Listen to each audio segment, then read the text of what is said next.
আসসালামু আলাইকুম। কিতা হররা আপনারা সকল আছেন নিবালা? আমি আছি আলহামদুলিল্লাহ। তো আপনারা দেখাইলাম একটু অন্ধকার দেখরাই তার রাইত আমার বান্ধবী হঠাৎ শুনলাম শরীর খারাপ, তো তাইরে আমি দেখাতে গেলাম সিলেট। তো গিয়া এখন আস্তে আস্তে আটি আটি তাইরে সারপ্রাইজ দিবার লাগে অন্ধকার বা একটু যাইরাম গিয়া তাইরে দরজার মাঝে নক করমু। তো ওই দেখো দেখিয়া পুরা অবাক হয়ে গেছে, মানে বুঝতে পারছে না যেন তাইরে আজকে আমি দেখা যাইমু না, জানাইও গেছি গিয়া। মানে টাইমটা ফিক্সড আসিল না, যাইতাম ঠিক আছে কিন্তু টাইম অতটা হইয়া গেছি না কোন সময় যাইমু। তো হঠাৎ করে সময় পাইলাম হইতে আর তাইরে দেখিলিমু গিয়া। তো ওর দেয়া কি না হইয়াও যাওয়া। তো ওই দেখো তাই একটা ফ্ল্যাট আছে তাইর, ফ্ল্যাটটা খুবই সুন্দর। আমি আসলে প্রথম গেছি তাইর এই ফ্ল্যাটও।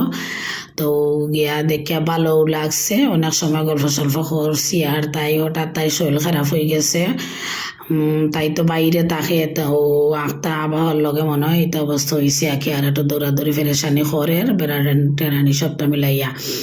তো আস্তে আস্তে গিয়া হইতে আইলাম যখন হালকার মাঝে ছোট একটা ভিডিও করলাই ফুরুতাইনের লগে আমরা গেছিলাম 4-5 জন। তো ওই দেখো তাইর ঘর দুয়ার সব তো সুন্দর, খুবই ভালো লাগছে আমার গেছে।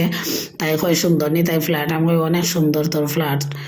তো বাক্কা সময় কয়েক ঘন্টা বইয়া গপসপ করছি, কয়ে থাকা লাগবো। আমি না না তাকে পারতাম না, আর ওদিন আইমুনে। তো ওলা হইয়া তাইর গেছে সালো কোনো মন্তনে ছুটি আইসি আঁকি। তো দেখো হালকার মাঝে তাইর ঘর দুয়ার আমি আপনার লগে একটু শেয়ার করিলাম। তো গল্প সল্প বাদে এখন ধরছে যেন খাইয়াও লাগবো। আমি বললাম না, খাওয়া তো সম্ভব না, এই টাইমে খাইতে পারতাম না। হইলো এই কিতা খোঁজ, আমি তোর লাগি রান্দা বাড়া সপ্তাহ করাইছি। তো এখন বেজার হয়ে যাব অর্ধায় অনেক আইটেমও, মানে ছোটখাটো মাঝে অনেক আইটেমও করি লাইছে। তো বেজার হয়ে যাব দেখে আমরা খাওয়া দাওয়াও করিলাম। আর অনেক মজা হয়েছে সপ্তাহ খাওয়া দাওয়া করিয়া আস্তে আস্তে তার কাছে বিদায় লইয়া গেলাম।